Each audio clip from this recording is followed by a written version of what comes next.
हमरा राजा के दूटा लगे डबल खिड़की हवा झूर झूर लागे, जिसमें गाए हमारे ट्रेनिंग चार भैया जी, जिनका नाम है खेसारी लाल यादव जी और सिल्वी राज जी। ये गाना जो 4 दिन पहले था VR म्यूजिक से, जो कि रानी जी के चैनल है। ये गाना जो है ना, पहले दिन जो उतना जो रिस्पॉन्स नहीं दिया, पर जो है दूसरे तीसरे दिन, आज चौथा दिन हो गया, चौथा दिन में जो है 25 लाख व्यू भैया जी क्रॉस कर गया है।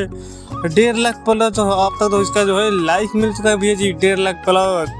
गाना में जो है ना पूरा तब तो रील बन रहा है, इंस्टाग्राम पे जाइए देखिए। ये होता है खेसारी भैया के जलवा, सीट मशीन के जलवा इसको बोला जाता है भैया जी।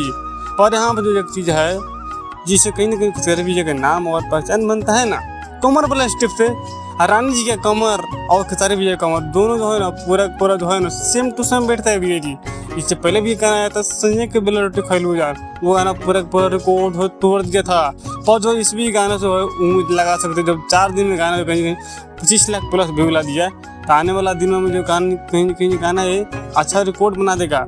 आइए तो हम मिलते हैं नेक्स्ट वीडियो के माध्यम से पूरा डिटेल में डन कर देंगे। आप लोग जहाँ भी रहिए खुश रहिए, मस्त रहिए और खेसारी भैया को ढेर सारा प्यार देते रहिए। Next video.